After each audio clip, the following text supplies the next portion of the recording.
Океј, драги мои, ова беше изведба на Српски црковен хор. Темата е Страшниот суд и спотов кој морам да признам дека прилично добра идеја и многу добра изведба, морам да признам. Еве, уште еднаш да ја видиме завршната сцена за да ја загледате. Ако се смилуваат, се смилуваа. Фала ти, велеможни, што ни се смилува на джелбите и покајанијата наши. Да, убаво е да се загледа малку. Океј.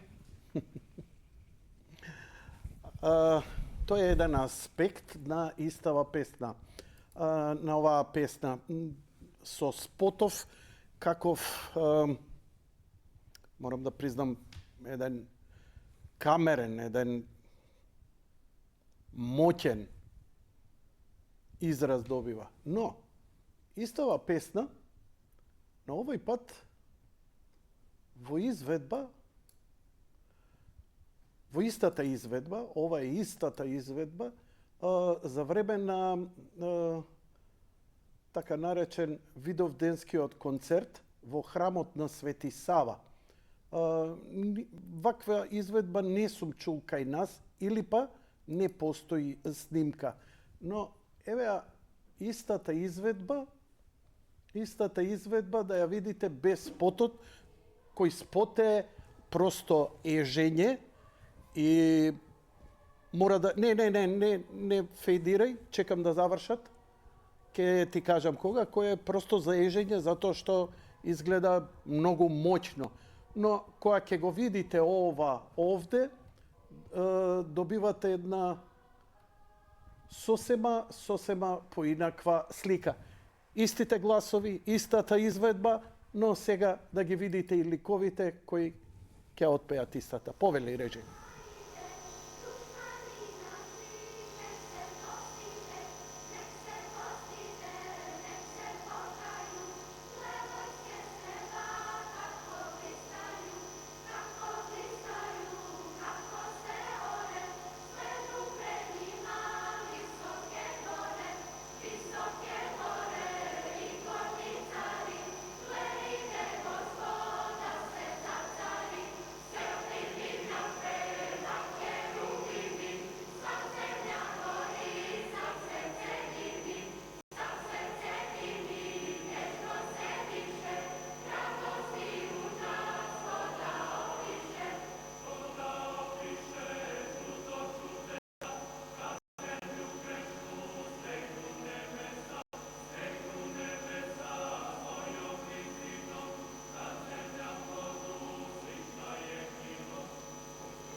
I like it.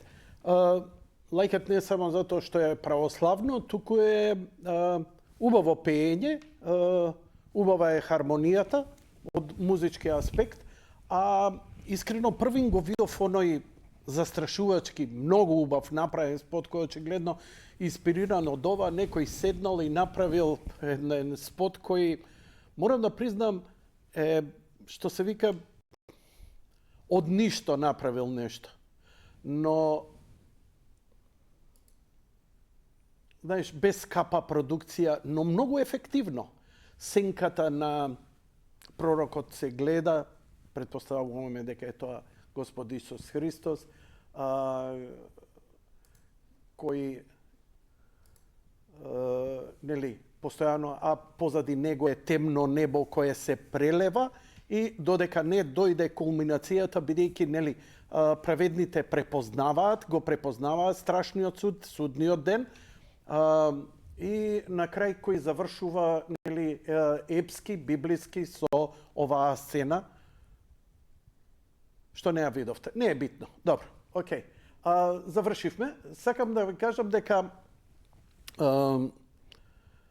ми се допаѓа кога ќе видам работи со добра идеја, мала продукција, мала инвестиција, но самата идеја е толку добра да сето тоа изгледа многу, многу моќно. Инаку, страшниот суд е страшен за грешниците. За верниците тоа не е страшно, затоа што, нели, праведните, затоа што е во суштина страшниот суд. Еве, ќе ви прикажам една икона.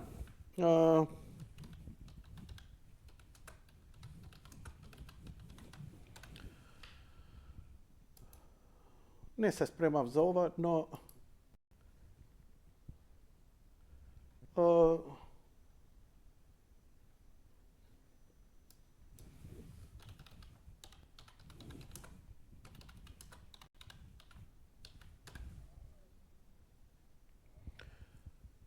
еве како ние во православието го прикажуваме страшниот суд.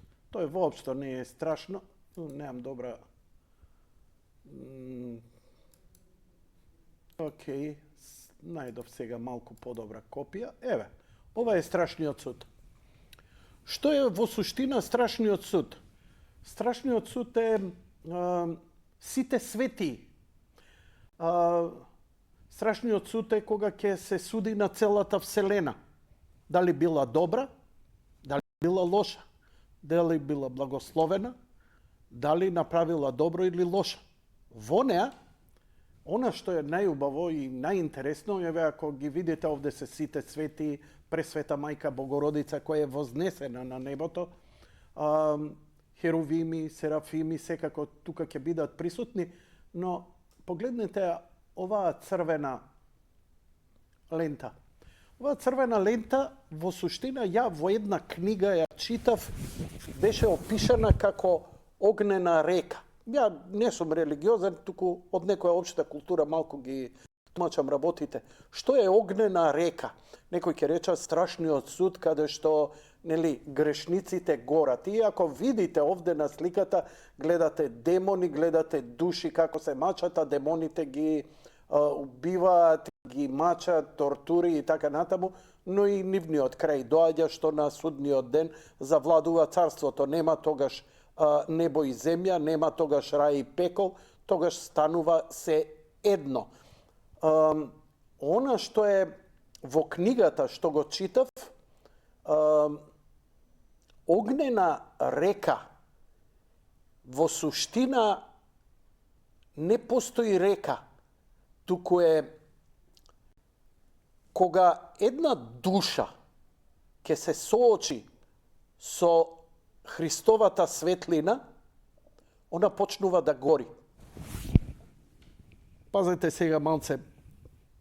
Ја морам да внимавам затоа што не треба, нели, Бог е љубов и во љубовта нема страв. Но што е проблемот? Проблемот е чистината на љубовта.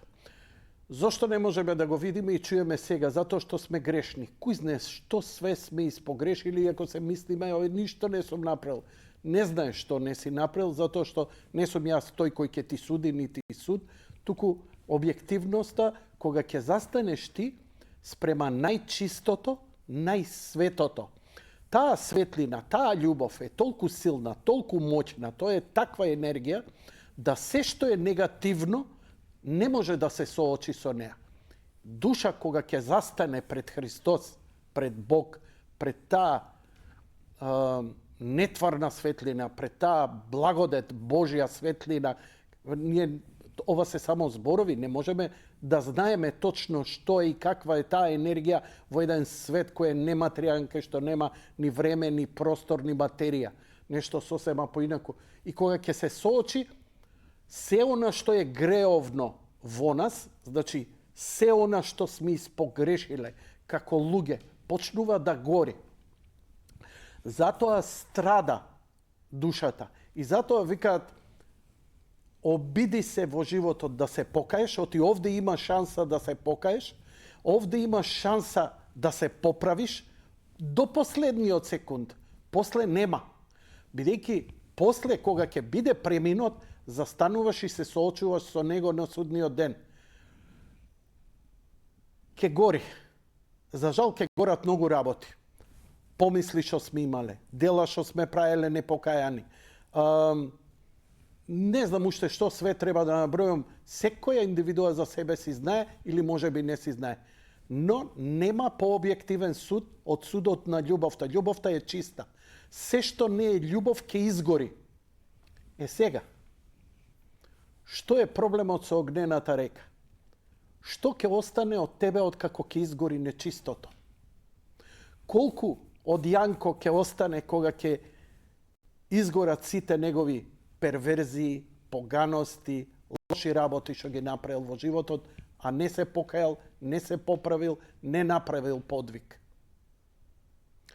Може до толку да изгори Јанко, што ништо нема да остане од него и ќе се заврши низ оваа огнена река и тоа парче од душа ќе гори во вечниот пекол. Ќе страда. Затоа што не може да иде во чистото, не може да иде во љубовта. Колку и да сака да биде спасен и да го спасат и да се молат другите. Постојат работи кои се непремостливи. И затоа имаме некакви правила на игра. Затоа имаме некакви заповеди за критериум. Оти тоа е упатство за употреба за вечен живот. Не можеш ти керефеки да правиш цел живот и потоа идеш во вечен живот. А види, јас се поправив. Не ми треба, на Господ не му требаме. Нам ни треба Господ. Ама постои многу литература и постои многу филмови, уметност, каде што на луѓе им е даден вечен живот, им е дадено, а не се надминале, не се обожиле, бидејќи што значи да се обожиш? Да се обожиш значи да станеш љубов. Значи се низ призма на љубов да примаш и се низ призма на љубов да правиш. Значи, нема омраза, нема мило за драго, нема лош збор за непријателот. Непријателот и злосторникот го сакаш исто колку што и го сакаш Господ. Тоа е обожување. Ама како тој лошо ми направи? Најди го начинот. Оти, ако сакаш треба да бидеш Господ, Господ ги сака сите. И он ти вика, сакате да бидете како мене? Да, станете љубов. И ќе имате цела моќ на универзумот. Така што страшниот суд ќе биде соединување со сите светии, сите апостоли, сите херувими, серафими, со се она од Бога што е, а за нас грешните тоа ќе биде страдање и страшен суд, затоа што ќе се соочиме со љубовта, со чистината, со спасените, а ние за никаде. И тоа ќе биде многу тешко. Како што гледаме, најверојатно и животните ќе бидат тука. Баш ми е драго, моите мачиња и кучиња ќе ги видам, можеби, не знам, не е моје да судам. Но ова е тоа што доаѓа. Немој да ги сваќате моите зборови, но ако ве заинтересира, немојте ни сами да читате. Одете, поразговарайте со свештеник да ве упати. Секој свештеник е можност да се исповедате. Значи, не е перницата преку глава и јас правам муабет со Господ. Не. Личноста која ни е дадена мора да се артикулира. Не можеш ти... Шизофрено е да збориш со зидот. Шизофрено е да збориш со перницата или сам со себе. Но затоа ќе застане пред тебе свештеник и нема да му судиш. Ваков ли е, таков ли е, онаков ли е. Најлошиот свештеник да го одбереш. Затоа што и они се луѓе, не се и они совршени. И кај нив има луѓе кои се сомани. И да му збориш, да се исповедаш, како да ти е поблизок од мајка, татко, сопруга, брат, другар. Како да е Господ пред тебе. Затоа што он од архиепископот, од владиката, кој е епископ. А епископ знаете што е? Сте го виделе у школи. Што рефлектира светлина. И он ја има благодата. И покрај се. Значи ти му си исповедаш на Господ. Дали ќе биде злоупотребено, не смееш да размислуваш. Дали ќе добиеш добар совет, исто не смееш да размислуваш. Дали е достоен, исто не смееш. Бањат, не бањат, паметен или глупав, гледам многу ми овој свештеник е интелектуалец, знае, мене ми одговара. Види, личносен однос постои, знаеш, покомотно е да си најдеш некоја сродна. Но секој свештеник има должност да те сослуша, да му се исповедиш и да ти биде духовен отец. И да добиеш послушание. Кога ќе добиеш послушание, тоа не ти го дава духовниот, и најглупаво да е. Тоа ти е од Господ, затоа што ќе ти се мери како... Ама види, Господе, он ми даде многу глупо, без врска, нема појма што збори. Јас сум ти дал. Дали разбирате, секоја задача што ќе ви се појави у живот, да направиш ово, она, треба да ја сваќаш како да ти е од Господ дадена. Ништо друго. И сега, дали е лесно? Многу е лесно. Боза е. Која ја глуп можам да го разберам ова, камо ли вие. Од друга страна да се спроведе, Бог да чува. Ај остаја ракијата и цигарите. Не може. Епа, види, не можам. Чим не можам, батали. Исто како за диета. Ама за диетата подоцна. И на крај, конечно, заборавете све што сум кажа. Немој уопште од мене да слушате совети, само нека ви биде, како да ви кажам, нека ви биде за поттик да отидете, затоа што нема некоја тешка мистерија, ама се одмотуваат многу работи. И знаеш, попрво кога ќе влезеш во христијанство, животот ќе ти биде потежок од тоа што полесен. И ако како христијанин страдаш, верник си, причестен си, исповедан си, светите тајни, миро, венчание, исповест, све го имаш и не ти е добар животот, ти си на добар пат. Ти си на добар пат. Затоа што нема светител од Господ Исус Христос наваму сите, ние сме повикани да страдаме. Кога не навредуваат, фала. Кога не удираат, фала. Кога не напаѓаат, фала. Не смееш да вратиш. Ја пцуеле црквата, фала кажи. Замисли такви ликови кои ја пцујат црквата, да ја фалат. Тогаш нешто не е во ред ни со вас како христијани, ни како црква. И кога ќе ве понижат, и кога ќе ве омаловажат, и кога ќе ве украдат, и кога ќе ве излажат, и кога ќе ве остават сам кога највише ти треба помош, од роднини и пријатели, нешто ќе им простиш, фала ќе им кажеш и ќе им вратиш 10-кратно повеќе, а највише ќе благодариш на Господ, затоа што на таков начин ти го заслужуваш вечниот живот. И кога ќе се соочиш со него, нема да гориш. Многу малце ќе изгори. Нешто ќе прсне. Затоа што љубовта надвладеала над тебе. Лесно е, ама многу тешко. Зошто? Заради суета. Оти кој ќе те навреди некој, кој ќе ти навреди жена. Замисли некој кренал рака на жена ти. Замисли некој кренал рака на детето твое. Замисли некој направил зло на некој твој ближен. И треба да му простиш. Не иди да го бакнуваш во образ. Во себе надминија омразата, чувството за освета, затоа што брзо ќе заврши ова. Броени се годините. Ако имате 30-40, уште толку ќе имате. Мислите, вечно е тоа? Game over, кај да е? Преку улица, гледате како забрзуваат годините. Целиот универзум забрзува. Конечно. Ете, тоа е спасение. Само пред да се спасиме, идеме да се видиме со сите оние што ги спомнуваме на молитви, сите оние светители, апостоли и Господ Исус Христос лично, затоа што Бог не можеме да го осознаеме. Ова ни е најдобриот начин. Оти е толку моќен, толку голем, толку е таа енергија недопирлива за нас, а не сака сите, иако сме по образ негов. Но тоа значи дека и во вечниот живот ќе постои еволуција, ќе постои динамика, ќе постои духовно или некакво напредување во непростор, во невреме, во нематерија. Несватливо и непојмливо. Но како на бебе пред да се роди, пред да излезе од матката, која е душа вечна и од вечноста доаѓа во нешто конечно и материјално, да му објасни што го чека.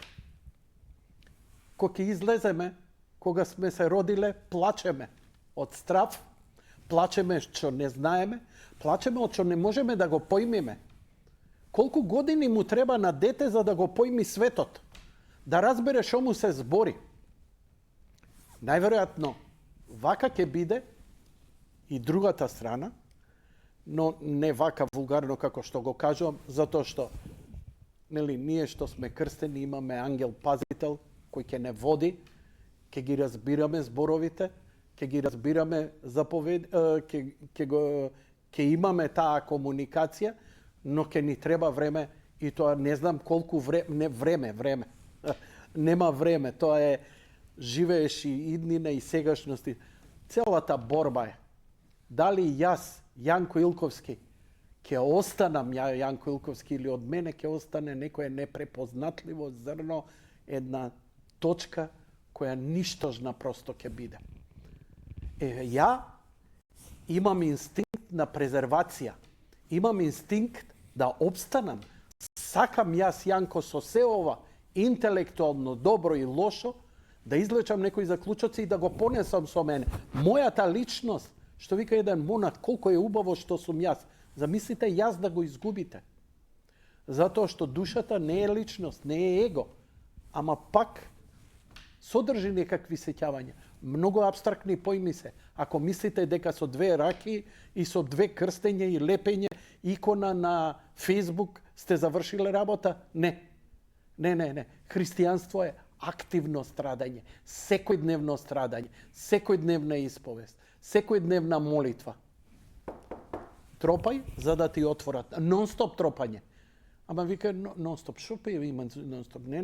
Нон-стоп. Затоа што кај нас има време нешто нон-стоп, па е досадно. Едното тропнување и константното тропнување е сосема поинакво. Ние не можеме да перцепираме онака како што Бог не перцепира. Затоа не смееме да престанеме. Ако сакаме, а ако неќеме, затоа имаме избор. Нема поголема демократија од Господ. Имаш демократија да го прифатиш и да не го прифатиш. И никој не смее да суди никому. Дали е Христов, дали е антихристов. Не сте повикани. Немате право. Имате право само едно. Да сакате, ако сте христијани.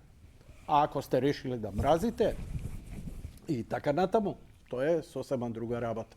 Но христијанство е можеби најпроактивната филозофија и начин на живот што постои. Ја викаме религија, затоа што е базирана на жива вера, не на мртва, на жива вера. Game over, thank you very much. Страшниот суд уште еднаш, може колку да пресечеме. Режија?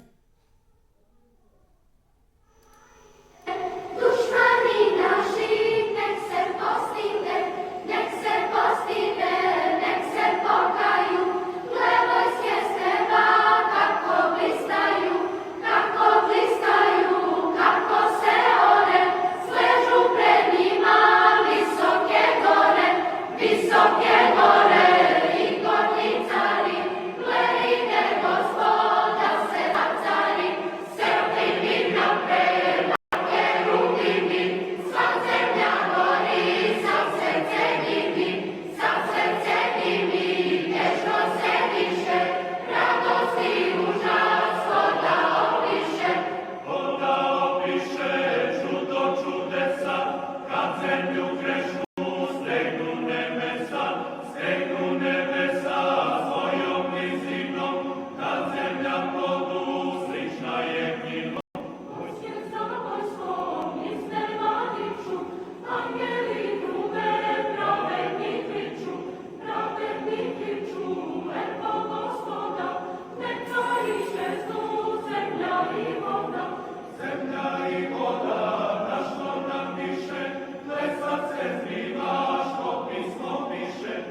Окей, драги мои пријатели и пријателки,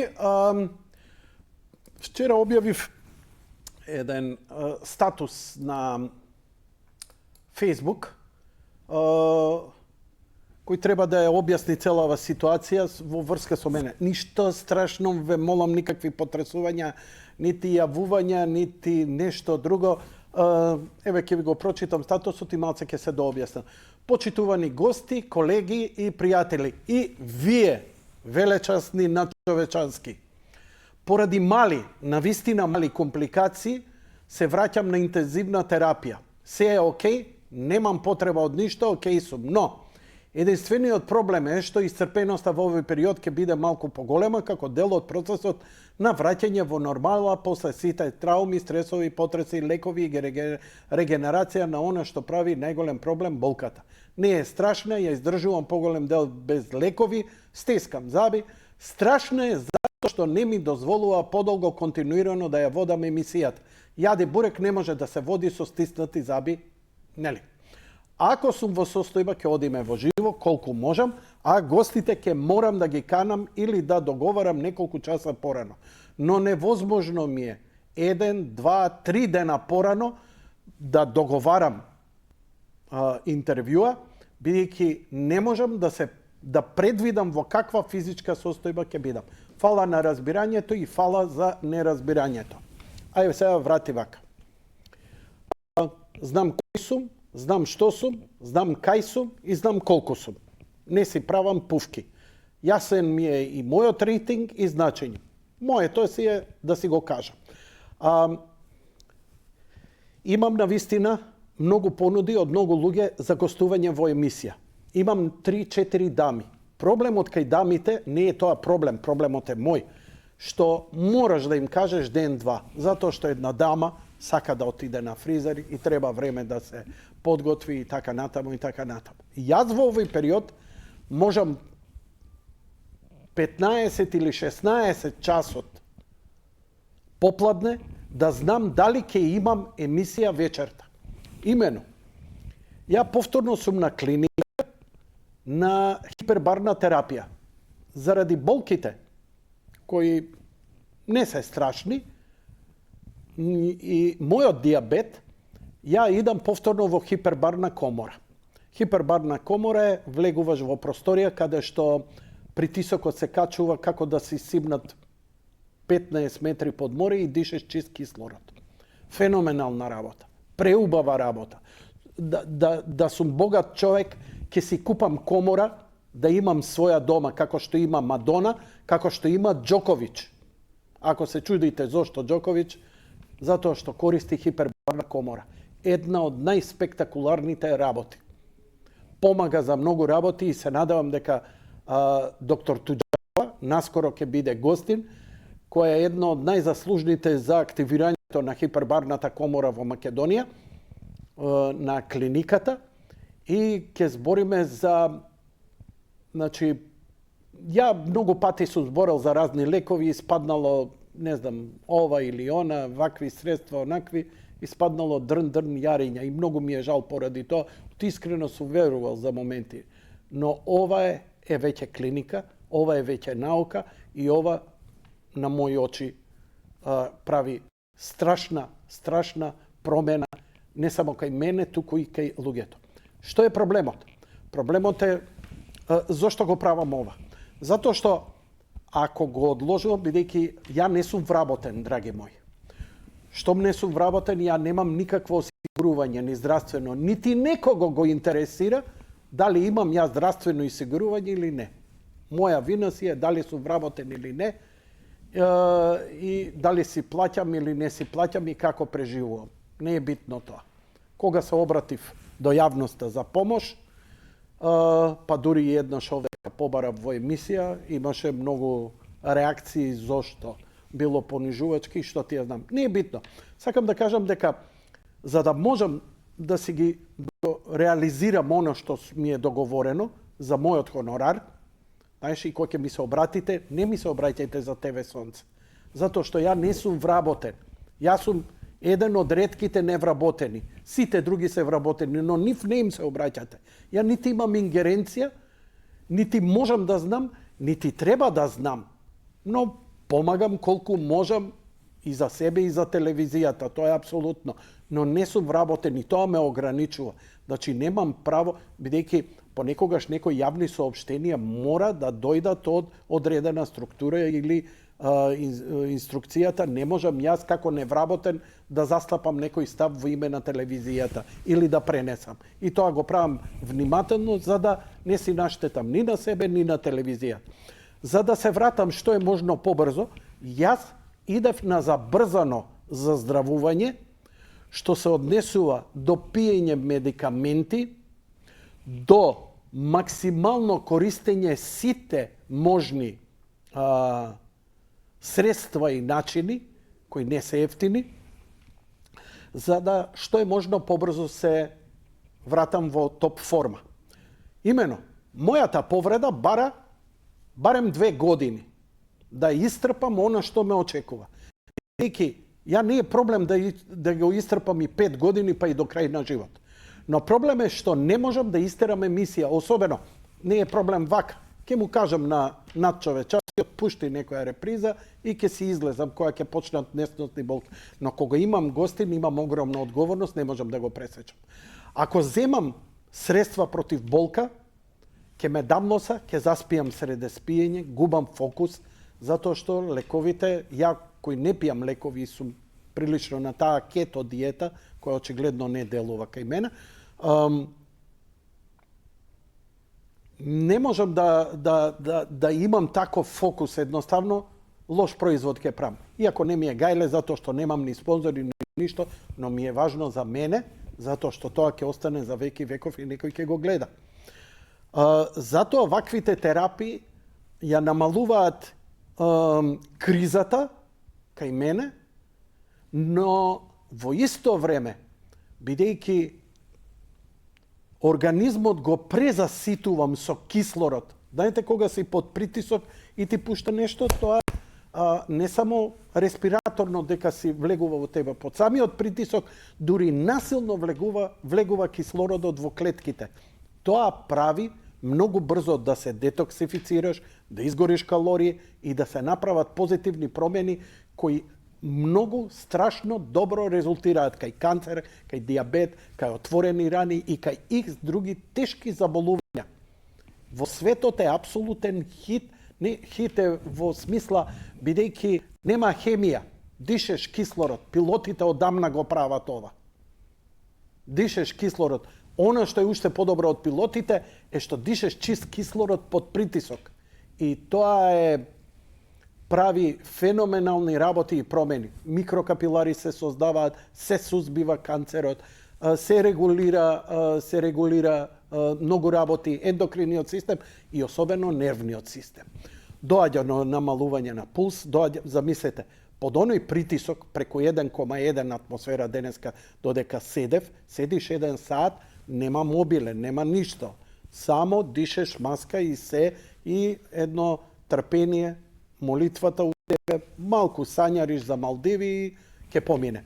Сакам да кажам дека после саат време би требало да се чувствуваш енергизиран.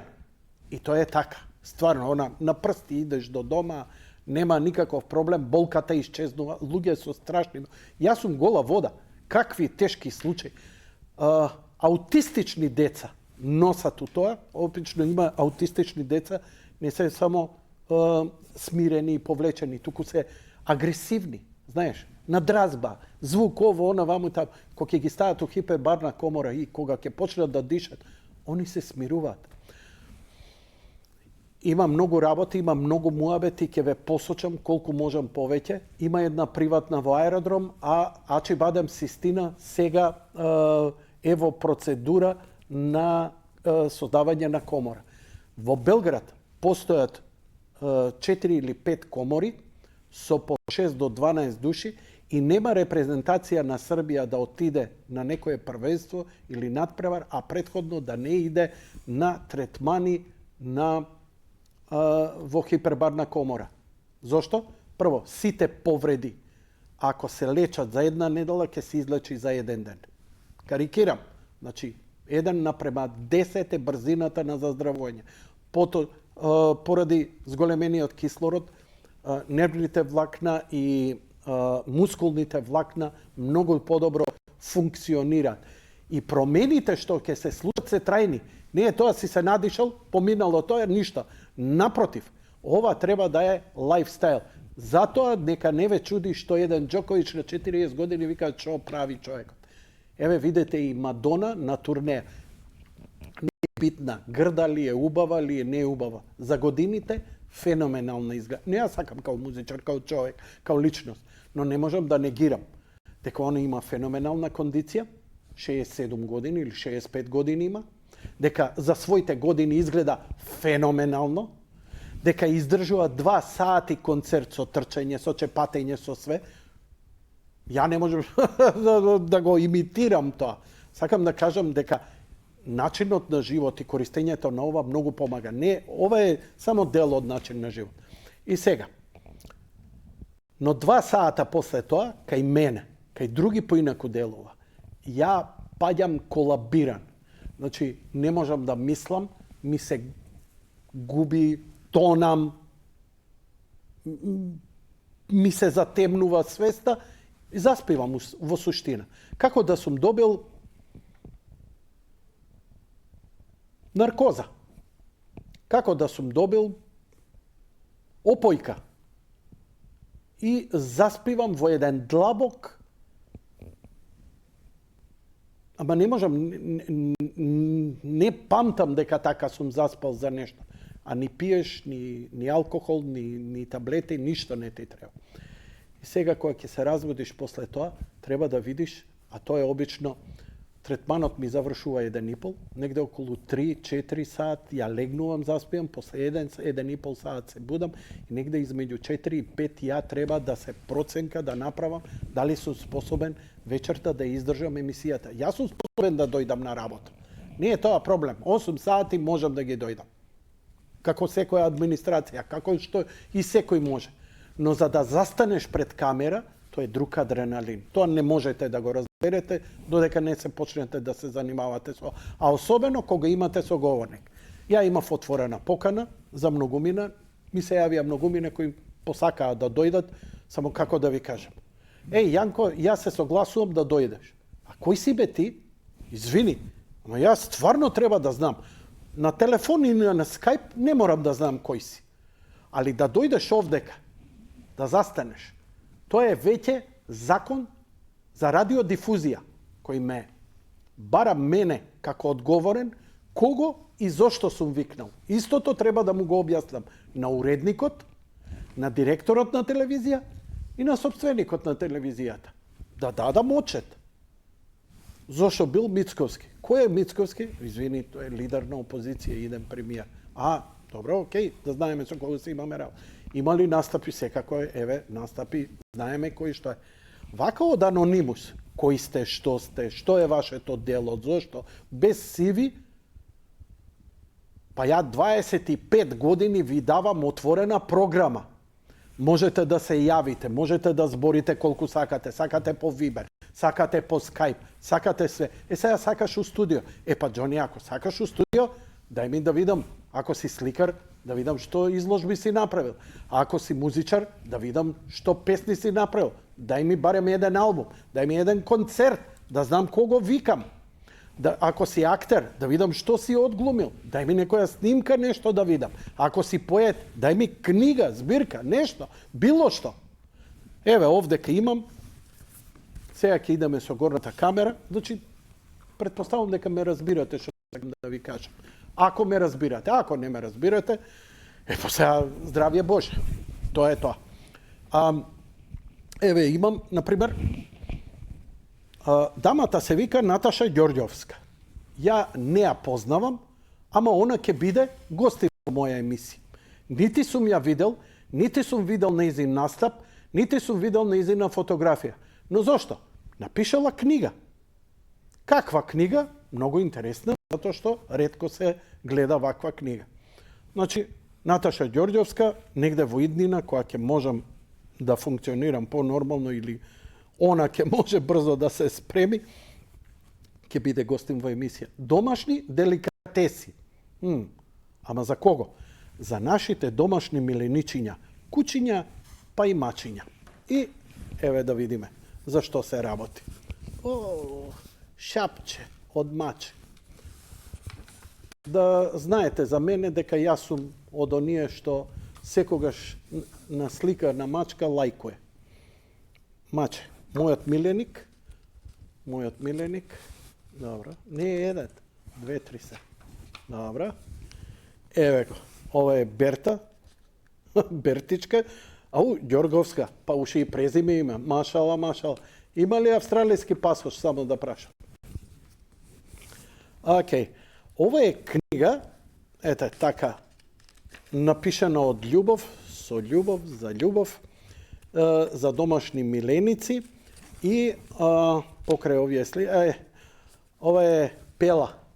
Ако се сеќавате, Пела беше гостин во мојата емисија. Пела беше многу стара. Кратко време после моето гостувањето кај мене она почина. Еден прекрасен, убав самојет, едно такво мило куче, едва ја одеше, многу ја изгушкав. Фала што ја донесовте кај мене во студио, многу и се израдував. И од своето искуство напишала еден, да речам, готвач, кувар за миленици. Што и како да се готви за милениците? Каква храна? Роденденски колаш за кученца. Коска за Шарко. Добро. Кучешки колачиња со моркови. А има за водители? Мафини со сирење и моркови. Слушај, кога ќе ги направите за кучичи и мачичи, донесете нешто да пробаме. Разликата е, предпоставувам, не можам, бидејќи и јас имам миленици, дека храната за миленици е несолена генерално, бидејќи имаат многу мали бубрези, особено мачките, и се инсистира на храна без сол кај нив. И така натаму. Така што интересна книга може да им помогне на многумина. Има луѓе кои, животот ги навел да живеат со миленици, им се посветуваат, па една можност што да им сготви, како да се посвети, ако нема кому друг, па и да направи. Домашни деликатеси за нашите домашни миленичиња. Еве ја, Наташа, добро. Професор доктор Наташа Ѓорѓовска е научен советник вработена во Институтот за сточарство при Универзитетот Свети Кирил и Методи во Скопје. Долги години работи во областа на исхрана на животните со осврт врз функционалните животински производи. Ова ќе ми биде интересно интервју. Љубител е на кучињата миленици, а Берта всушност е и причината за низиното јавување на оваа книга. Оваа книга ќе ви даде уште повеќе љубов и заедничко поминато време со вашето милениче. Во неа представени се рецепти од деликатеси кои авторката ги подготвувала за своето милениче Берта, пријателите и роднините на Берта. Овде ќе ја почувствувате љубовта кон милениците, а со тоа и кон сите нас. Поводот за издавање на оваа книга е 10-тиот роден ден на Берта. Среќен роден ден, Берта! Ова е Берта, ова е Наташа. Чисто да знаете. Пошто и двете се убави. Океј, ќе биде интересно. Господјо Наташа, подгответе малце повеќе за мачки. Јас сум cat person. Океј. Втората книга е книга малку во тренд и е од асистент професор Санде Смилјанов. Санде има гостувано овдека, инаку вработен е во МВР. Неговата книга беше доста интересна, може и да ја репризираме. Неговата претходна книга е за протокол, државен протокол. Што значи државен протокол и како се спроведува истиот. Но ова е доста интересно. Дигитална ера со поднаслов трансформации, безбедност, протокол, дипломатија и етикет. Издадена декември 23, Интернационалниот универзитет Европија Прима. Јас ја имам на англиски, што ми е уште подраго. И се надевам дека во догледно време, а еве и на македонски дигитална јаре. Етикеција. Трансформација, безбедност, протокол, дипломација, етикеција. Еве искрено да кажам дека не знам што значи етикеција. Предпоставувам етикеција е како се насловува во дипломатијата и протоколите, како го ословуваш дипломатот, председателот, што ти ја знам, и какво знаме. За разлика од нашиве овие ретардирани црепови што наместо српско вадат руско, наместо руско српско, наместо италијанско бугарско и слични.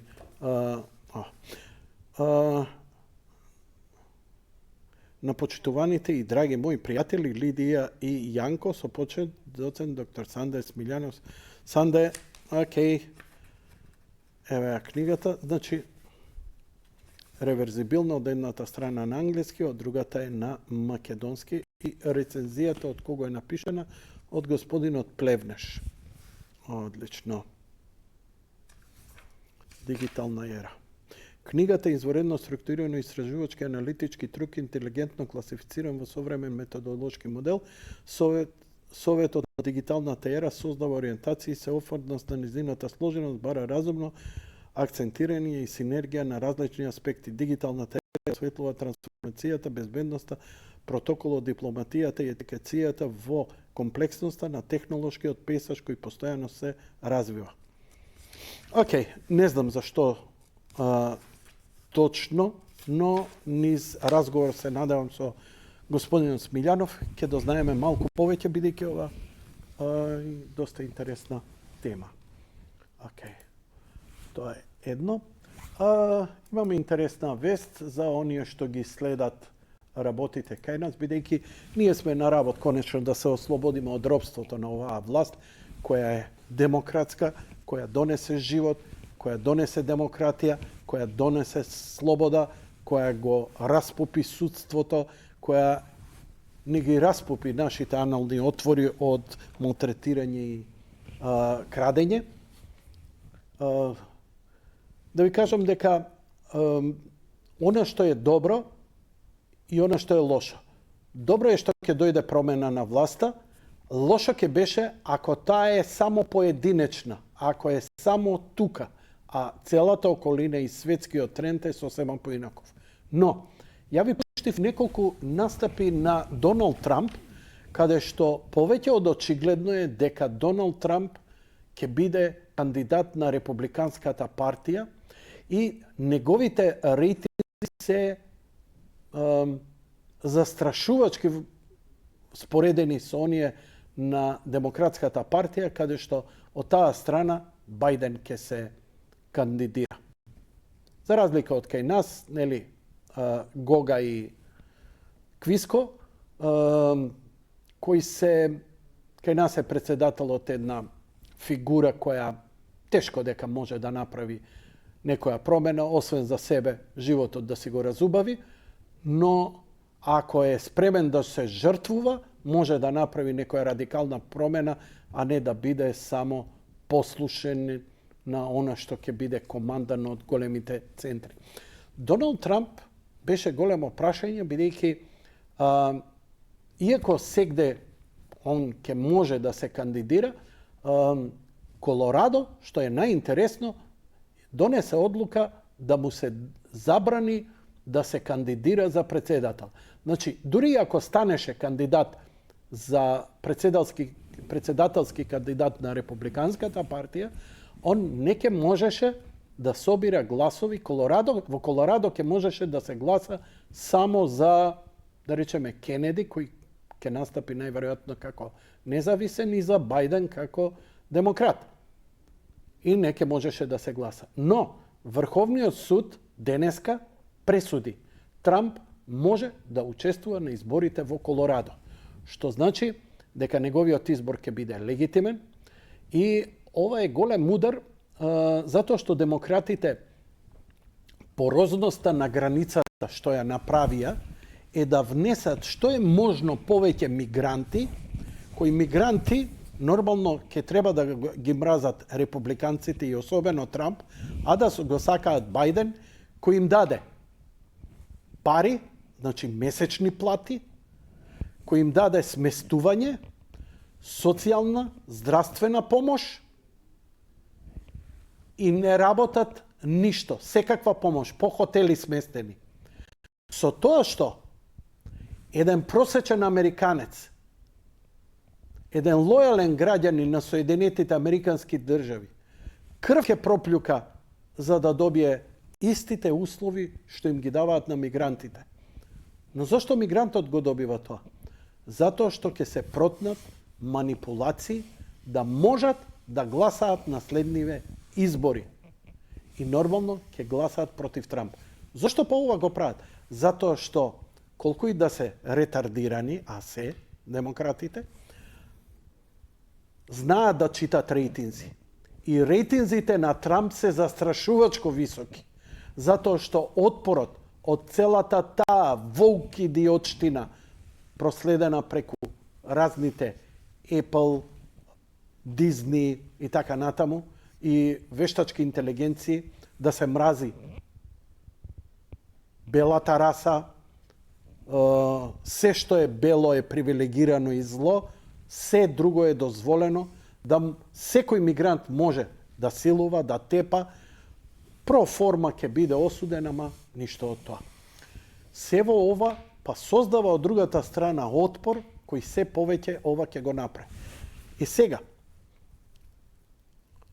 неколку милиони мигранти, ако успеат да ги протнат да бидат легитимни гласачи, бидејќи ако примаш социјална помош, ти можеш и да гласаш. Мислам дека е тоа ќошот на протнување. Иако Джейсон Мико кај мене во емисија вика, не може тоа да се оствари. Може. Може да се оствари. Мене до сега ме чудеше кај нас работава каква е. Рейтинзите се у моментот 1:2,5 во корист на ВМРО наспроти СДСМ.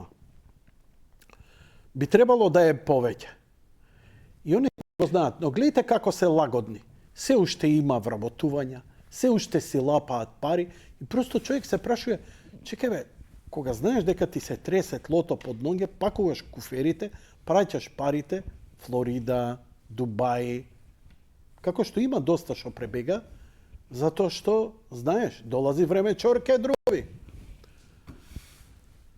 Но, евеа приказната како ви се заокружува со пасошите, драги мои. Значи, у овој момент 100.000 граѓани нема да имаат документи со северна, пасоши и лични карти. Тоа ќе значи нема да може да гласаат на следните избори. Ете ви ја целата подла манипулација која оваа власт ја прави за или барем да ги намали разликите на загубата, што се нарекува harm reduction, која произлезе од Сорос, нели?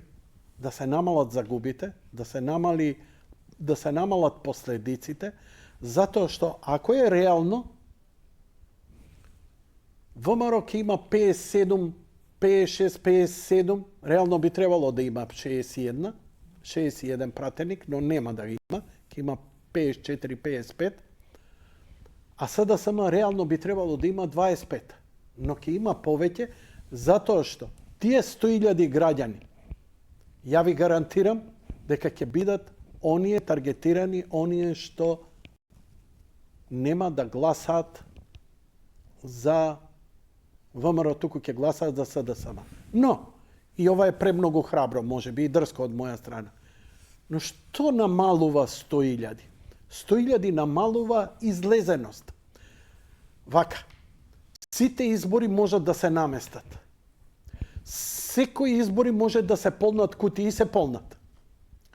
Но, ако има масовна излезеност, значи и старо, и младо, и шуто, и рогато, да стане и да излезе, ќе испаднат изборите реални, како што народот сака. Бидејќи мала излезеност со мала манипулација може да се поништат резултатите и да не може ВМРО да направи влада, да имаме малцинска влада i vlada od opozicija i da ne gi dobijate izborite, da ne može da napraviti vlada. Pazite, ova je vlast koja ne donela niti jedna investicija. Ova je vlast koja ne donela ništo novo vrabotovanje. Ova je vlast koja otvori 100 fabriki i plaća projekti na Benka, na fabrikata za električni automobili, gradi 2 автопати, 3 автопати, milijardi se vleja i izleja, ništa ne je mrdnuto. No za manipulacije, apsolutno zato što stana mafija, znaja deka treba da bidat mafija i za da je zadržat vlasta. Se vikaš strancite, pa zašto gi tolerirate? Zato što im se pokloni reče što sakate ke vi pravime. Pratete na Srbija, ideme, gazime, ke gineme. I ke ginat. I ke ginat, spremni se. Nije, ne sme spremni da gineme. I zato ne sme interesni. Ne sme topovsko meso. No, nije možeme promenata da je napravime samo sa masovnost. Što je problemot? Problemot je što koga dođa, ajde, koji ke ide da vadi. Ne iskačam ja što ke mi je pasoš. Ne iskačam od Makedonije. Mi važi ušte ličната karta, ne vadam nova. Zakazano mi je za juni, zakazano mi je. Što jaz da platam? I така натаму, и така натаму. Много добро ние разбират, бидејќи мафиозот, криминалецот, ја разбира психологијата на суртукот. Суртукот сум јас. Вие, сори, бебеци сте. Иначе, како владеат овие 8 години? Со глуп народ владее ваква власт. Со паметен народ не може. Но, таа масовност може сега да се измени, може да се искупите, тоа вие си знаете. Ма уопште не интересира. Лежите, спите, чешајте ташаци, што сакате правите. Јас само ви кажам, дека масовно се излезели, готови се. Готови се. После ќе се расправаме левица, десница, овој чинел, оној чинел, Мицковски чинел, не чинел, овој чинел. Лесно ќе ги средим. Знаете како лесно може да се сменат сите тие власти, ама овие мафиози многу, многу тешко. Тоа е проблемот. Тоа е проблемот. Вие си знаете, паметни сте. Но, Трамп, крајот на година, ние ќе го имаме ова на 8 мај. И зошто треба да ни биде поттик? Затоа што ќе се смени ветерот од калето. Знам дека многу не се смени и во времето на Трамп не се смени името и така натаму. Трамп е 20 ја додржуваше власта во земјата, а камоли да помага наоколу на светот. Он гледаше барем да спречи Трета светска војна и ја спречуваше војната во Украина. Ви текнува дека кога требаше Хилари да дојде, сите знаевме дека ќе има војна. Не знаевме каде. Еве ја видовме каде. Во Украина. И таа треба сега да продолжи. Треба да продолжи во Иран. Треба да продолжи Тајван. Трамп вика, не, нема. Ги соберам назад силите. Дома нека седат. Нема да трошиме пари. Ке трошиме пари за добробит на американскиот граѓани. Добро да му биде. И овие, ти дали си нормален? Како тоа? Немаме војни.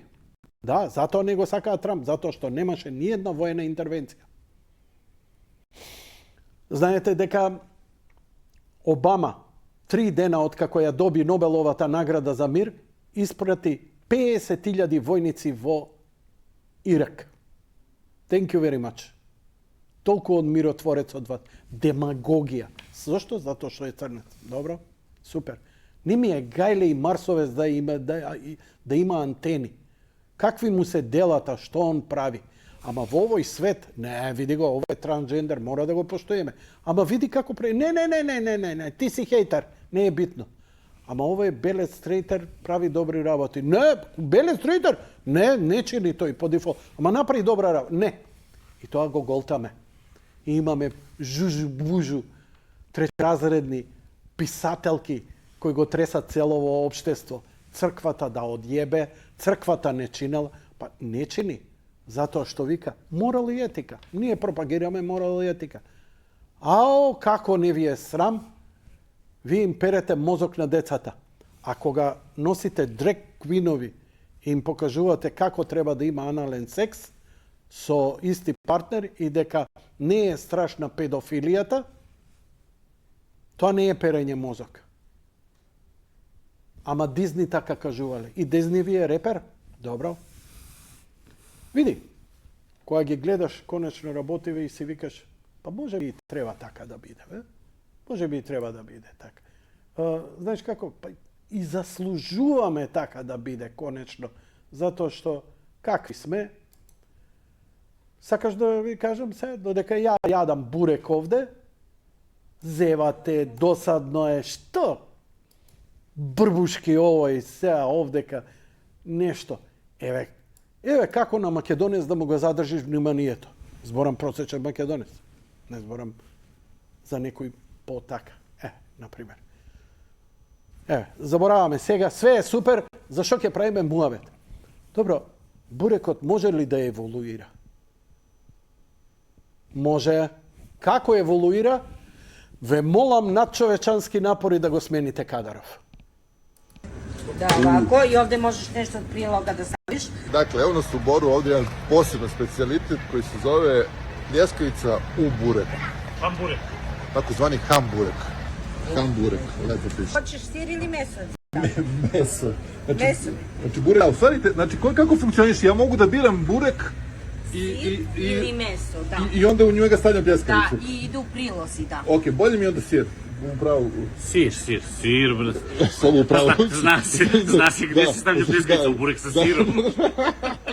Za malo... Ko još stavlja u burek s mesom pljeskavicu. Za malo da stavim pljeskavicu u burek sa mesom. Ali upravo si, Slobo. Opa. Upravo si, Slobo. Sa sirom.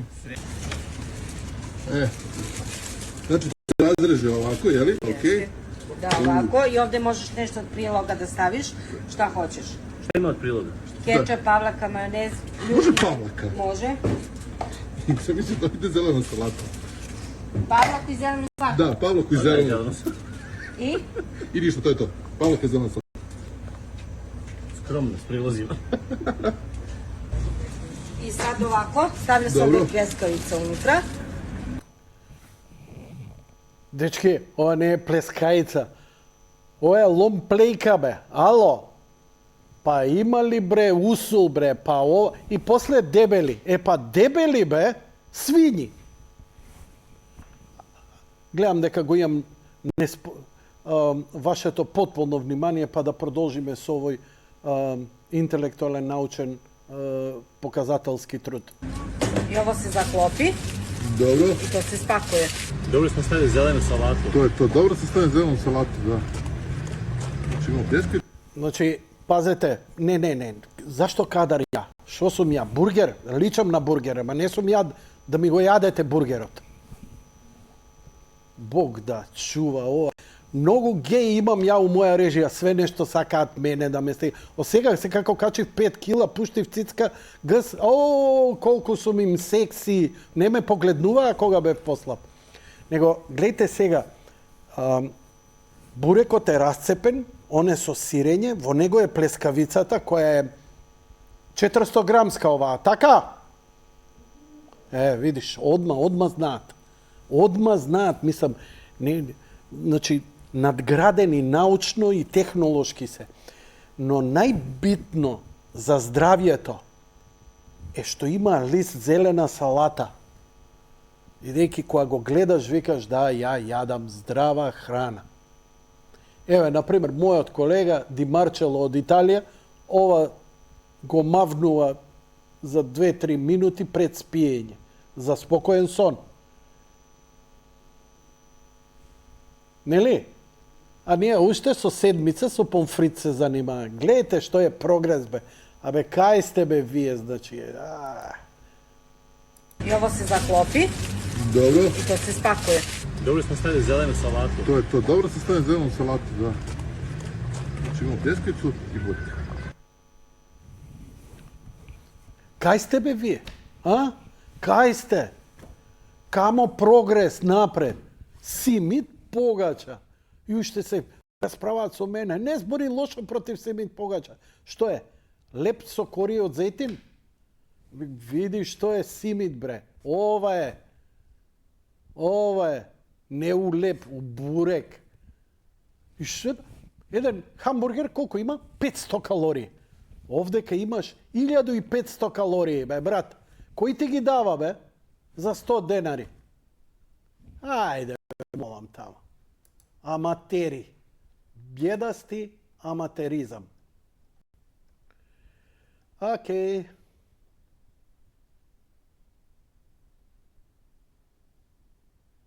Monument, monumentalno.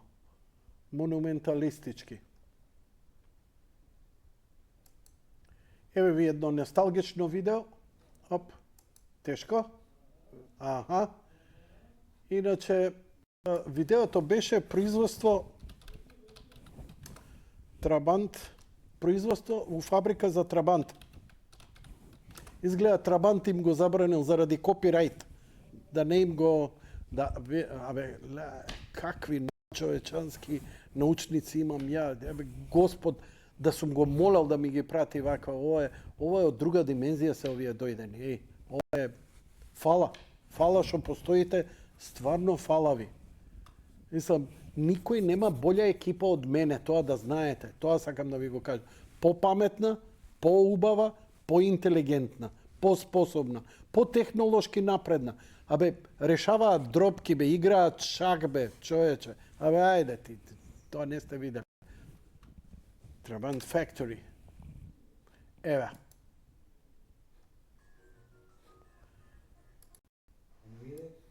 Ok. Odime da go vidime kako se proizveduvaše Trabant. Ovo je završni od finalni od koga je se proveruva kvalitetot. Quality control.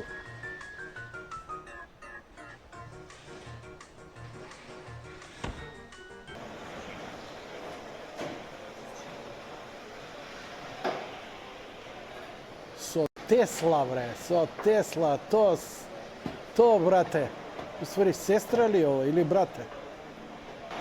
Ti je 70. Se kao 2020.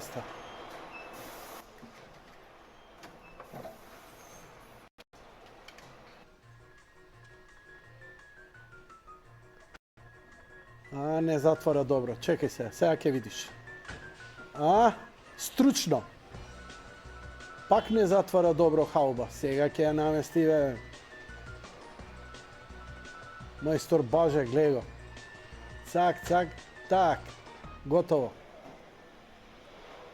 Kis meine Arschlochen. Glej, kompjutersko lasersko podesuvanje. Zatvori. Ajoj, čekaj se, uša malo.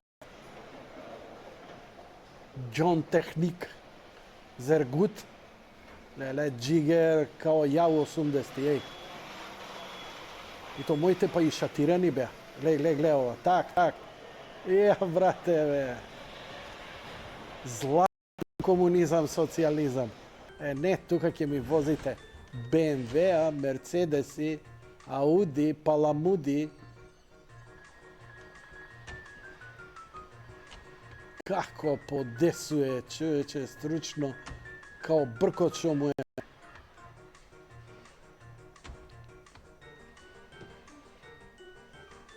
So Michael Jackson Freeze. Знаете дека каросеријата е пластифициран картон.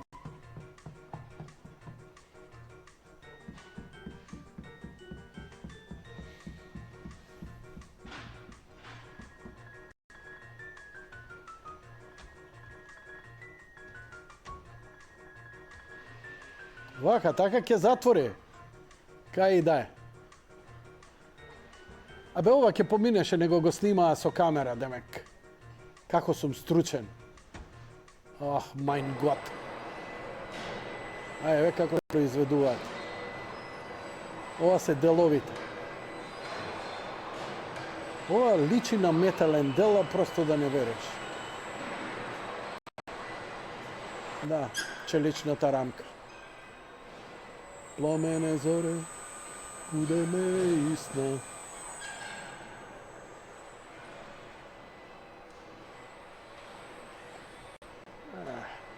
Mercedes S klasa, burek da jade.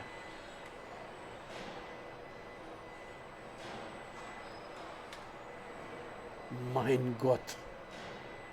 Das ist eine kleine Automobiljuše. Колку беа? Двотактни беа моторите, така? Колку? 300... Молим те, просветли ме, жити се. Еве, стручниот соработник вели дека биле двотактни мотори, 2 цилиндра или 4?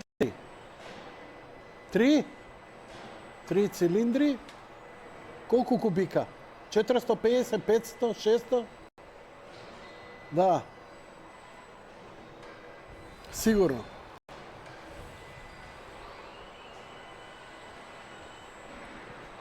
Мада кај нас, знаеш, оние што беа по-фраери возеа, како се вика, Варбург. Варбургот беше препознатлив и по звук. Еве, ја, например, можам и со уста да го имитирам. Тан таран тан тан тан тан таран таран таран таран тан тан тан тан таран таран таран таран таран тан тан тан тан таран тан тан тан тан тан. А, ви текнуе сега. Таратан тан таран тан таран тан тан тан тан. Трабантот не, поинаков беше.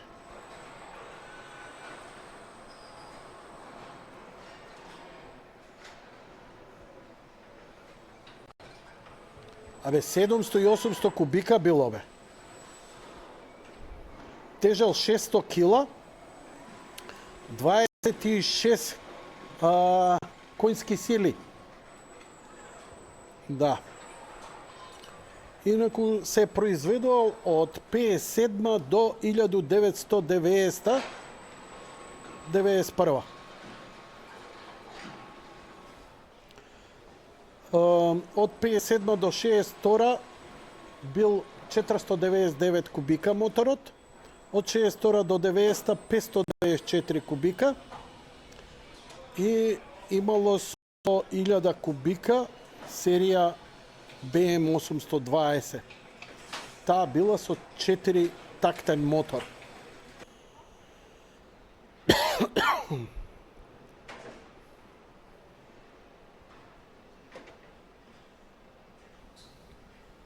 Каква клима. Јас се сеќам, основно идев Кочо Рацин горе на Водно, имаше едно магаре врзано и до него Трабант фати да му ја грицка она каросеријата над тркалото. Дојде магарето, го душкаше и почна крц, крц, крц. Ама тогаш немавме мобилни телефони и фотоапарати да можам да го стикам, тоа беше незаборавно до ден денеска. Магарето како си го изгрицка Трабантот. А е феноменално, што да ти кажам. Може да сонуваме, нели? Али ако ја одбереме левица, сигурно ќе ни ги вратат Трабантите. Може би само електрични. Се шегувам, па добро, они, нели, социјалистичката лева идеологија ја застапуваат, а ова е тоа. ГДР, ДДР, ДДР.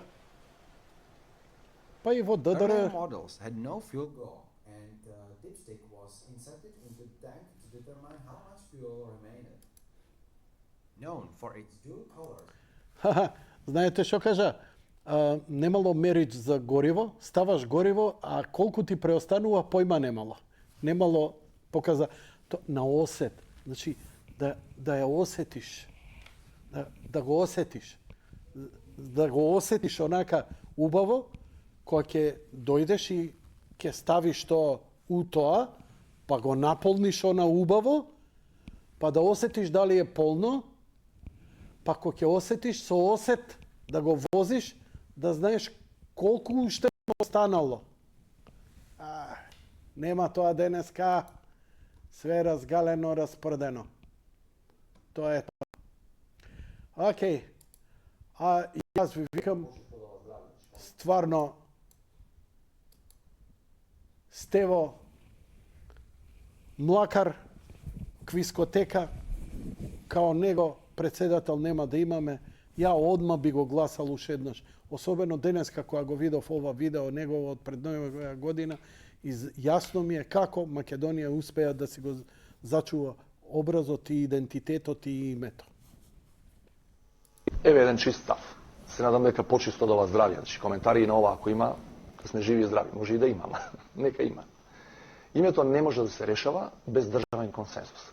Не може да се решава без државен консенсус, не партиски, не владин, не национален, не етнички, државен. Што подразбирате?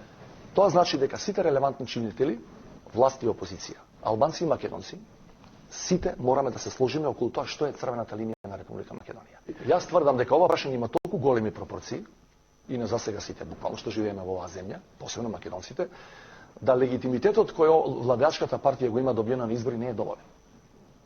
Колку гласови има добиено? Колку претеници? Треба ли да имаме референдум на крајот на тој процес? Како ќе го добие? Знаете ли колку луѓе треба да гласат на тој референдум?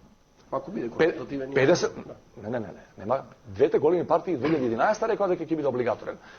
Консултативен е, ја не знам нивните спекулации и калкулации, тоа е манипулација со народот.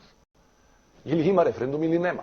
Кој е вашиот став? Треба да има референдум? Значи, апсолутно. Јас сум да се постигне компромис. Меѓутоа, каква содржина ќе има тој компромис? Не може да решава само еден човек. Или сите ќе се договориме за тој компромис, кој не обезличува како македонци, или ја не сакам да разговарам за таа работа. Значи, луѓето овде. Ова на латински се вика демагогија est mater studiorum. Ова е мојот став од 103 наваму. Јас сум против промена на името, но ако имавме промена, или сите да се согласиме да нема поделба во општеството, или да нема промена. Дури Метју Нимиц има изјавено да сум ја македонец, никогаш не би преговарал за името. Арно, ама, ние сме македонци.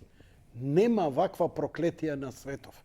Ние се тешиме дека сме паметни, дека сме добри, дека сме страдалци, дека ова, дека она. Ние, родена мајка и деца ќе си продадеме, а камоли името и државата.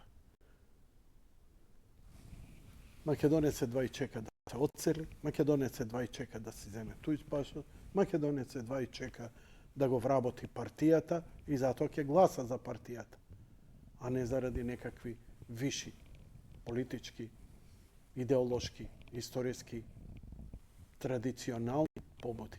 Како што е... Ајде. Never mind. Вака, знаете како? Нам ни се случуваат сите работи, ама мислам дека е заслужено. И, драги мои, уште една. The day of prophecy has finally arrived. The Kwisatz Haderach has arisen. The princess must prepare herself for what is to come. You've been preparing me my whole life. It's okay. I'm here. Tell me, what was it about? How would you deal with this prophet? Severus. No, prophets get stronger when they die. You young pup. Tonight the bloodline ends forever. Kill them all. They took everything from me. Do you know why they killed your father? Consider what you're about to do, Paul Atreides. Silence! I see possible futures all at once. Our enemies prevail. You're brave. We all know that. Be direct. I must not fear. This prophecy is how they enslave us! It's not a prophecy. It's a story. Holy mother.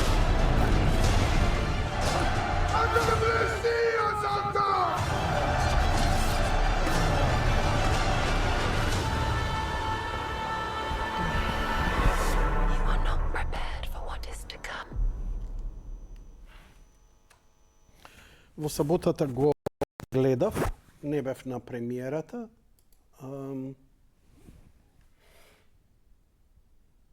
Иако сметам дека нема поголем фан од мене на Дина, на делото на Френк Херберт, кој како тинејџер го купив 6 книги и го имам прочитано безброј пати. Книгата ми е многу јасна, го имам гледано секако и филмот на Дейвид Линч, Дина, но ги имам и оние гледани серии Обит, еден како драмска серија Томе од бензинската пумпа, снимена за некоја локална телевизија во 3 дела, каде што буквално се раскажува книгата онака како што е. Денис Вилнев е најголемиот жив уметник на денешницата. Мене ми е особена чест и драго што успеав да доживеам, да го видам најголемото, најуспешно кинематографско дело на векот. Значи, ова е моје мислење и го ставам раме до раме со Кјубрик, со Тарковски, со Кристофер Нолан, со најголемите живи кинематографи. Многумина нема да се сложат и тоа е нормално и треба да не се сложите, но филм интересен и филм уметност се два различни поима. Уметнички филм, особено, никогаш не претендира да биде блокбастер. Но блокбастер со уметнички претензии е нешто што ретко се гледа. Тоа беше 2001 на Кјубрик. Тоа беше длабок уметнички филм за кој се уште се водат дискусии што сакало да се каже. Мене ми е потpuno јасен филмот. Не му беше јасен дури ни на Артур Кларк, кој мислеше дека по неговата книга е направена. А Кристофер Нолан исто така направи едно спектакуларно дело кое со многу прашалници и недоискажани точки го остави и затоа е уште толку подобро. Тоа е Интерстелар. И научната фантастика е жанр затоа што невозможните работи во свеста на човекот многу тешко е да ги ставиш во амбиент на денешница. Треба да ги ставиш во некаква екстремна средина за да имаат смисла да произлезат. Затоа јас, вашите филмови, како Титаник, како, не знам, Кум, кој е феноменален филм, апсолутно нема збор, но знаете, кинематографи што ми ја опишуваат сегашноста, реалноста, секојдневицата, ми е, како да ви кажам, како декоративна уметност, како на пазар, кога ќе купиш некоја фина слика, убава е, али не е уметност. Дома да ја закачиш, да, супер, ама не е уметност. Уметноста е, има намера да кружи околу вистината, никогаш да не се испече од неа. Денис Вилнев го следам од Arrival наваму, од Сикарио. Сикарио, кога го изгледав, ја бев збунет. Тоа е тежок, акционен филм во кој акцијата е толку бавна, се е во slow motion, се е во некоја полуреченици, полузборови, полумутно, недоискажано, а остануваш без див до крајот. Потоа го гледав во онаа спектакуларна кога се игра со простор и со време на досега невиден начин во кинематографијата, а тоа е Arrival, доаѓање. Со најоригинално приказ на некој вонселенски, воуниверзумски живот и комуникацијата со нив во едно кружно битисување, со соочување, прифаќање на страданието, да се живее и днината и минатото во сегашноста. Мислам, толку има да се дебатира за тој филм, иако е хит со Джереми Рајнер, филм кој претендира да пуни киносали и направи. Потоа го зема второто продолжение на Blade Runner. И имаше многу лесна задача да направи пињао, да летаат колички, авионички, згодни цици-мици и сите да бидат среќни. Но Денис Вилнев е европско дете, Француз, роден е во Канада, но повеќе има европско во себе заради школувањето. Ги има прочитано сите класици, ги има сите Нобеловци и многу ја знае добро светската литература, па и руската. Наместо да направи сигурен блокбастер и да се прослави, он прави уметничко дело.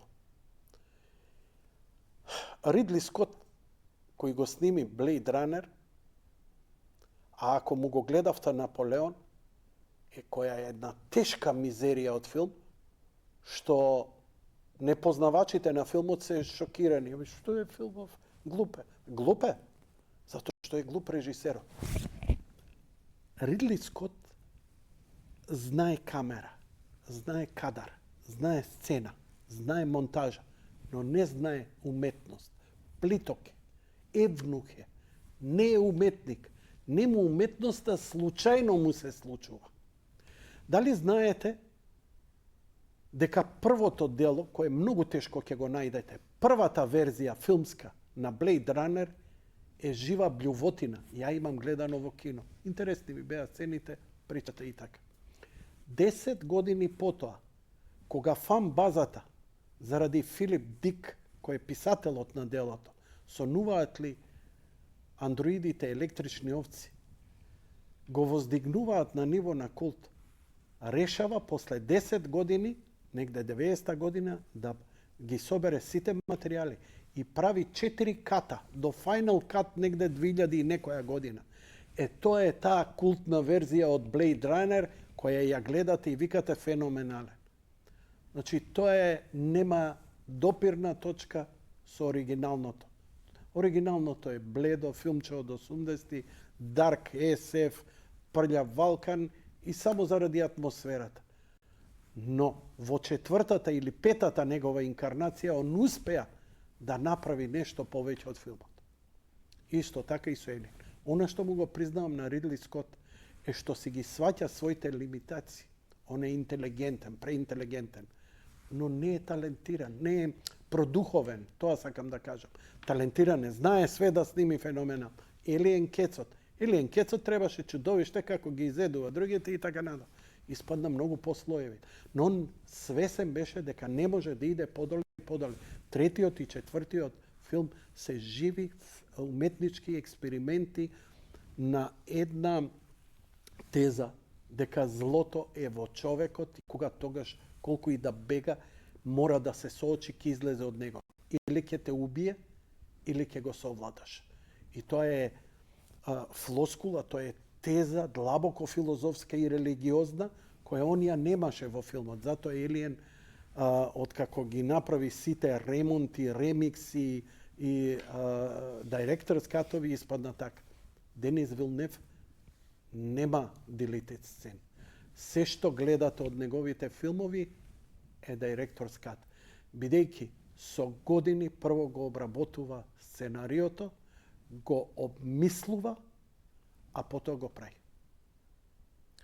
Во еден филм, во еден дел, он само половина... Првата книга на Френк Херберт, Дина, Аракис, Песочна планета, се чита за една вечер. Феноменал. Вака се голта. Многу интересна. Знаеш како филм убав ти прави у глава. Се голта. Многу е убава. Многу е интересна книгата. Штета што не читате книги. Штета што станавте зомби.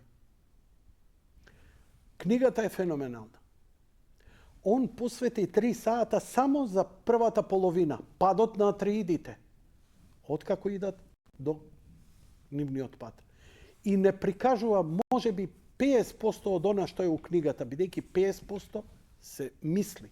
Ако мислите во глава внатре ги артикулираш, тоа ќе биде нарација, како филмчиња холивудски од 30-тите години. И тогаш тој влезе во кафаната, таа седеше и пушеше, и што сакаше да каже со тоа, кој знае. Навистина, тоа е тоа, и така натаму. Станува безвезе филм. Филм кој има нарација е катастрофа. 2001 нема 2 страни текст, а е посодржаен од сите ваши филмови криминални оние диалози, леле, како овој, оној, Scarface, кум, кај што се збори, па јадат, па не знам, Pulp Fiction, не мора камера, дај микрофони и ке се изнајадат, бурек, збори. Тоа е Pulp Fiction. Но и тоа е добро. Ама не е уметност. Уметност е ова. Ако филмовите до сега ги делев пред и после Матрикс, која е жива револуција на браќа на тој сестри Невашовски, им се омакна да направат нешто кој ги надмине од нив. И затоа никогаш не прашувајте уметник што сакал да каже. Гледајте вие што ќе најдете во тоа. Но со Денис Вилнев нема непромисленост. Он става корица од книга точно за да направи во тебе една подсвестна, затоа што може би во некоја општа култура, негде во подсвеста, тој Линч го правиш, си слушнал за Булгаков, си слушнал за Параджанов, појма немаш, нити си гледал, нити си слушнал, но нешто ти се протнало и во свест, подсвест ти стои. И он ќе ти го даде тоа, ништо не разбираш од тоа, но подсвеста разбира. Подсвеста кога ќе разбере и ќе препознае, не значи дека и свеста ќе знае. Но таа ќе даде единствена возбуда. И ти нешто осеќаш со филмов, зошто е ова добро? Таков е Blade Runner 2049. Најдобриот филм што може да постои беше до сега. Тоа е за мене вистинско ремек дело. Јас се идентификував со филмот. Многу ме допре, затоа што многу пермутации и прелестувања си ги најдов блиски и ја сватив човековата природа која се трага себе си, more human than a human, а зборев на почеток. И сега, после првиот дел на Дина, кога го изгледав, бидејќи после тоа нема behind the scenes, нема сечени сцени, нема исфрлени сцени. Ова е тоа. Купи го оригиналното Blu-ray, нема ништо, ни во Arrival, ни Blade Runner, ништо нема дополнително. Тоа е што е финално уметничко дело. Како што правел Тарковски, како што правел Кюбрик, како што правел Параджанов. И седнувам да го гледам вториот дел. Високи очекувања, превисоки. Затоа што стандардите беа подигнати со првиот дел. И очекувам една тешка камерна драма, која треба да биде многу спектакуларна. Бидејќи сум куче, кој е јадело и стап, ама јадело уште поише маст, арогантно мислам дека све знам и све сум видел. Сега само да видам дали ќе ми ги задоволи моите естетски потреби, бидејќи гледам блокбастер, нешто што треба да напуне. Почнува филмот и веќе не ми е јасен. Иако падот, дното му е постигнато и он е човек во пустина кој се бара себе си изгубил се, почнува една лефтерна атмосфера. И ти сега си избуди како стегнат, бидејќи пред да отидам, ја уште еднаш у кино го гледав Дина Кецот, првиот дел, иако го имам и на Blu-ray, и си го изгледав и на Blu-ray и на ова. Сега вечерва пак ќе го изгледам Кецот, а утре ќе идам пак у кино да го гледам. Сигурно 7-8 пати ќе го гледам вториот дел. Затоа што успеа да ме клати. А обично знам кога манипулира режисерот, манипулира свесно и тоа е убаво. Сака да те вози низ сликата. Сликарот ќе ти дае црвена слика, ќе ти стаи за да те предизвика некаква дразба. Јас се препуштам во таа дразба. Кога ќе застанеш пред слика на Пикасо, на Дали, на нашиве класици, самите бои, контури, линии, се намерна провокација да предизвика нешто кај тебе. И јас сега викам, окей, знам, сум ги гледал слики, што може мене да ме потресе. 2,5 сати не станав на мочење, што у мои години е надчовечански подвиг. 2,5 сати не тргнав поглед од екран. Кога ги има, бидејќи ниеден филм не е на високо ниво, за да биде убаво, тоа е диджокејска финта, кога имаш добра забава, идеш со музика, бабару, бабару, бабару, бабару, бабару, бабару. Сите играат. И тоа трае 3 до 4 минути. А потоа клапнуваат. Најдобра музика да пуштиш. Најрасположени се. И затоа се прави брейк. Го вадиш ритамот, држиш еден тон, го воздигнуваш високите, колку можеш високиот тон, тој и музичарот го прави. И онда удираш, продужува и онда со уште поголема енергија. Истото го прави Денис Вилнев како дисџокеј визуелен. Ментално визуелен уметник кој ме натера да се почувствувам и сега сватив зошто овој филм не треба да се гледа у кино, туку треба да се гледа во IMAX кино. Едино IMAX кино кај нас имаме во Софија и имаме во Космос Медитеран во Солун. Но затоа, кога ќе идете во Синеплекс, за кој, драги мој Синеплекс? Добро да е добро, микрофона голема.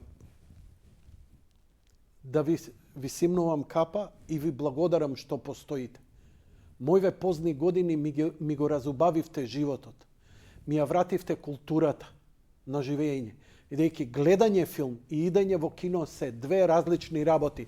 Тоа е исто како да имаш изложба на дела од Дали и викаш, не идам ја. Дома ќе ги пуштам, ќе се ги видам. Што има да ја гледам ја сега скулптура направил Дали у музеј на современа уметност? Личеновски сликите му ги истакне. И што има да ги гледам ја да ќе отворам и да си ка, па фино е ова, не е лошо. Тоа е ретардираноста и дебилноста. Овој е филм направен за кино. Не е за телевизор. Ако имате телевизор, треба да е многу скап. Но добар е телевизорот откако ќе го изгледате не еднаш, 2 пати, 3 пати. Кога ќе, затоа што првиот пат не дишев. Викам, можно ли е вака да ме шамара? Ми се чини дека 2-3 духовни оргазми доживеав. Прво визуелни, второ интелектуални и трето самата цела атмосфера затоа што успеа да ме натера, јас се препуштив. Јас се препуштив како лесна женска што сака да ми прави. И не зажалив. Немав ни курч, ни ароганција, ни препотенција. А пазете, ја таа книга ја имам читано 10 пати. Точно знам се што ќе се случи. Имам некои пријатели ми вика, ова е добар филм, тоа е добар филм. Ми изненади крајот. Викам, затоа што не си знаел какво е сценариото, да, тоа е добар филм за мене. Иди бре, гледај таму некоја ретардирана турска серија и таму ќе ти изненади крајот. Овде знаев се што е, но очите, знаеш, едно е во главата како сум го доживел, но како он тоа го ставил на плат, како го извел спектакуларно. Мислев дека акциона сцена, епска сцена, библиска сцена не може да биде поголема. Можело. Дека тоа, значи, го гледаш филмот, немаш у ниеден момент чувство дека гледаш CGI. Например, кога ги гледаш овие филмови на Marvel, на DC, знаеш дека тој вселенскиот брод е ефект. Добар е ефект, ами е ефект. Бетмен, Супермен, ефект. Овде е цело време баш онака човечки, малце низ прашина, малку нејасно, а пак моćно. Вау! Пази, све знаев што ќе се случи во филмот и не можев да дишам. Возбуда, срцево ми лупаше, жива вода се направи од убавина. Само еднаш вака сум се почувствувал. 2009 година во Македонија дојде изложба на дела на Салвадор Дали. Покрај некои скици и слики беа фигурини, слоновите негови, фантастични. Многу се помали него што ги замислував. Но кога застанав пред тоа, ја не сум некој познавач на уметност, ама многу сум сензибилен. Осетли сум на дразба. Можев да ме допре. Не викам се. Застанав, го гледам во таа стаклена, ги загледав деталите. Кога ја не можев да препознавам што се гледам, но почувствува физички една возбуда, значи почнав да се потам. Тоа е веројатно некаква реакција кога човек ќе се соочи со длабока уметност, со префинетост, со нешто што надминува простор и време, со нешто што во овој свет не припаѓа од овој свет, што е негде дојдено од нечија инспирација, ама инспирацијата не доаѓа од црниот дроб, од слезина, не доаѓа од мозок, доаѓа од некој универзум, од некое магливо, непознато, непрепознатливо место кое се оформува преку уметникот, кој е само маша, алатка да создаде нешто што е надвор од времето, дури ако е слика на сегашноста. Божествено делува. Предпоставувам дека вака се чувствував, ако се сетам, кога и прв пат се причестив. Тоа е тоа кога ќе почувствуваш нешто, присутност на нешто што те надминува и тебе, и реалноста, и просторот, и времето. Јас сум благодарен уште еднаш до Cineplex што ни го донесе, преблагодарен, и никогаш нема да зажалам ни еден денар што сум ги дал, а ќе одам уште. Откажувам сите кафани, сите ресторани, сите средби, сите шопинзи што ми беа планирани, све ќе редуцирам и периодов додека игра филмот ќе отидам повеќе пати да го гледам и го нарачувам Blu-ray-от. И секако ќе има и трет дел, а тоа е кога Пол ќе се откаже од патот да стане квизец Хаде, да ја согледува и днината и сегаш и минатото, да ја предвидува со своите надчовечки способности и ќе отиде да биде слеп пророк во пустина. Па тогаш, откако заврши джихадот, како што завршува вториот дел, кој ќе владае? Тоа ќе бидат неговите две деца близнаци, поточно син му, кој ќе го носи името на татко му, Лито. Не се ова спойлери. Спойлер е за ова, за оние што не читаат книги. Какво задоволство е. Како би сакал да заборавам све што сум прочитал и повторно по прв пат да ја прочитам, да ги прочитам книгите на Френк Херберт. Со мали клюкања од ногата, добро ги издржав овие 120 минути. Уште поблагодарен сум ако ви збоктисав и се откажавте од емисијава. Искрено го мислам тоа. Лека ноќ и пријатно.